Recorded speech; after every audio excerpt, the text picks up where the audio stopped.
Hi everyone, this is going to be a quick video to update you guys on the horrific terror attacks that occurred in Paris on yesterday. Um,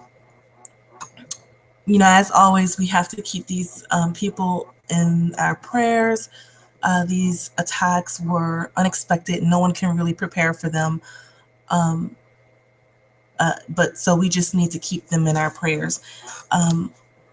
Now, the update is that ISIS has come out to claim responsibility for these attacks. Um,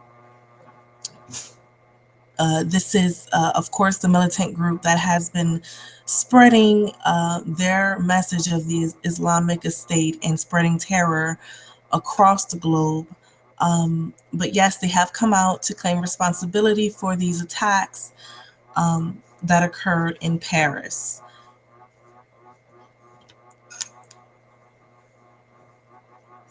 This is just a CNN headline that came out, I think early this morning or late last night. I don't know which, but it took a while. But yes, they have come out and claimed responsibility.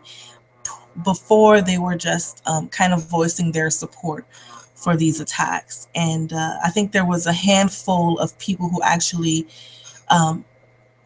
conducted these attacks in Paris and at the soccer game. The bomb that went off at the soccer game, the restaurant, and the nightclub, and some other sites that were attacked under gunfire. There are over 150 people who have passed from this attack. I think it's more than that, and the death toll is still rising. I want to go over exactly what is ISIS, because we hear this all the time in the news. We hear this name, and I think it's important for us to understand what we're dealing with here. So on the most basic and simplest level, ISIS is a terrorizing militant group. They control parts of Syria and Iraq, which is, of course, is why we have the Syrian refugee crisis right now. These are families, children, mothers, fathers, who are fleeing from their homeland, Syria, because if this is terrible for Paris, if this is the kind of attacks that's going on, throughout Europe and other parts of the world because of ISIS. Imagine how horrible and terrifying it is for these families living in these areas that are controlled by ISIS. So we have massive amounts of refugees fleeing from their homeland to find safety. And I'll talk a little bit more about that in a second. But ISIS began in 2004, I believe. Around that time, I believe they first started out as Al-Qaeda and rebranded as ISIS. And this group has really just kind of modernized their approach. The same message, but they're changing their approach, and this is why they're spreading their ideology is spreading across the globe. They have Americans, they have Europeans, they have people from across the globe, Canadians who are becoming radicalized and recruited through the internet by ISIS. Their goal is to bring terror to innocent people. Of course, they refer to us as infidels, people who are outside of the Islamic faith. They consider, sorry, this is a typo, but they hate the Western culture and influences. Their main goal is to bring about an Islamic state. They recruit impressionable young men to join. They travel to the safe haven, which is in the Syrian area. They receive training and weapons, and then they go back to cause terror. And there are even some articles you can find on the internet where basically it's just discussing the fact that it's quite possible that some of these Syrian refugees oh well, I'll put it another way.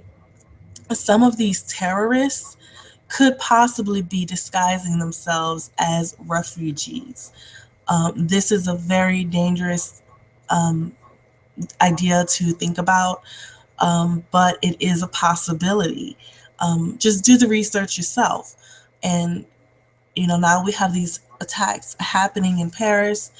Um, it's very sickening, but it's definitely a possibility. Now, from a biblical perspective and a Christian point of view, we just have to remember the times that we're living in. Second Timothy chapter 3, verse 1 says, "This know also that in the last days perilous times shall come. For men shall be lovers of their own selves, covetous, boasters, proud, blasphemers, disobedient to parents, unthankful, unholy, um, and so on and so forth." But the main idea here is perilous times. We are living in perilous times, people. This is why we are seeing the love of many people growing cold. The fact that people can perform these callous, hateful crimes on others and then rejoice about it and consider it a good thing. They consider it a good thing that they're spreading their false religion and terrorizing people. Some points that I want to bring up about these attacks. I just find it a little strange because President Obama, the first thing he says whenever we have an attack from a lone wolf in the United States, the first thing he'll say is bring up things about having stricter gun laws. He'll say things like, these kind of things don't happen in other places where they're in other civilized places. That's the point he brings up. He capitalizes on instances like this when they occur in the US, saying that we need stricter gun laws, stricter gun laws. And of course, people more on the conservative side say that it just seems like he's just trying to get an excuse to take our guns away and make it harder for citizens to protect themselves.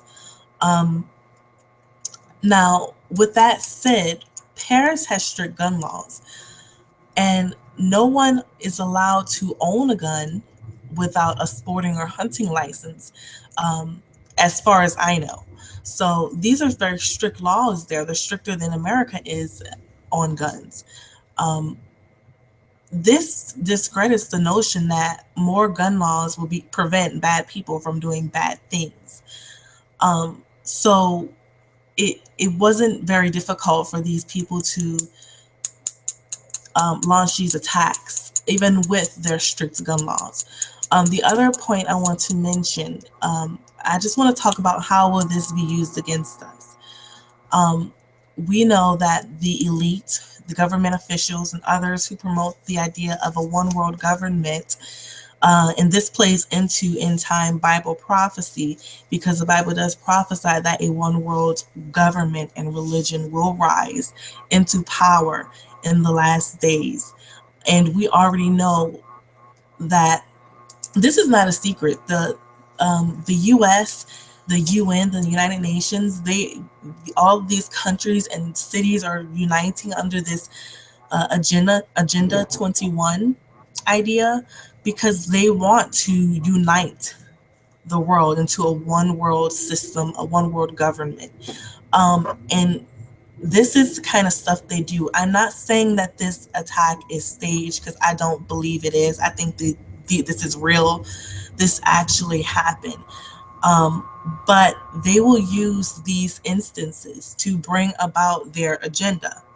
So the elite government officials and others who promote the idea of a one world government use instances like this to create a problem. They create a problem, and their idea is bring order out of chaos. So they create the problem, or in this case, they will use that problem, that chaos, that will allow them to bring about their solution, their desired solution, which we know ultimately is a one world government. bring about a false sense of peace. So, out of the chaos, they will bring about a false sense of peace, which supports the UN's Agenda 2030. Just look it up yourself. There are all of these ideas and goals that they have that promote of peace and all of this, but on the surface it looks good. But at what cost? What will it cost us? And that's what they'll do, because obviously if their true intentions were revealed, many people wouldn't like that. So they sugarcoat it, they package it up all nice and pretty for us, and they promote this idea of peace and safety so that they can bring about their solution out of the chaos. This whole thing with peace and safety.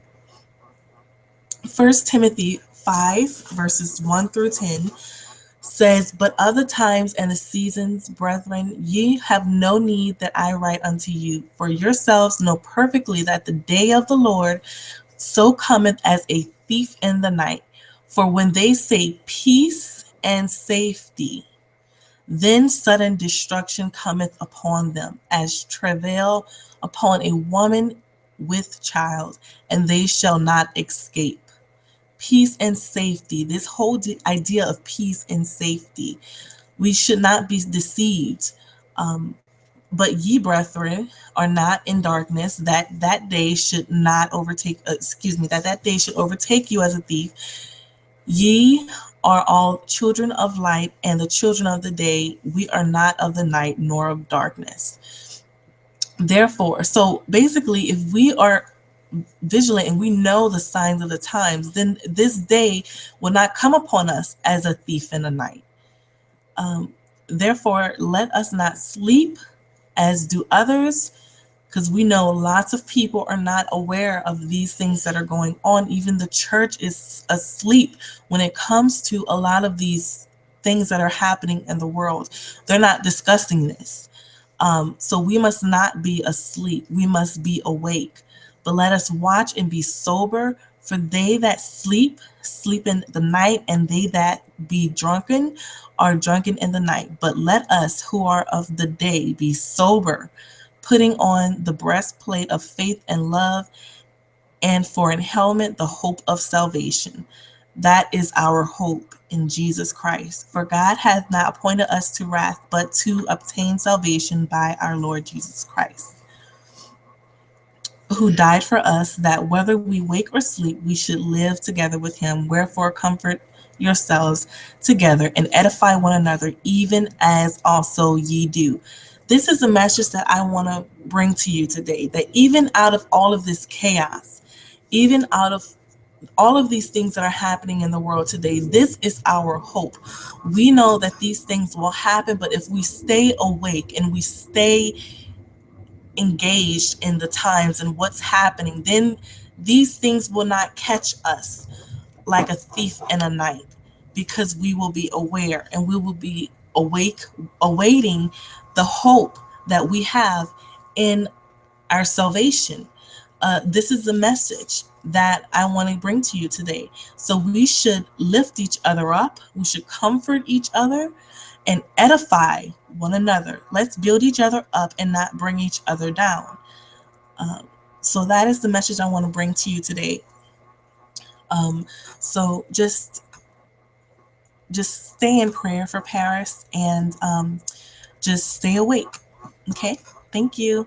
And don't forget to subscribe to the channel for more breaking news and encouraging words.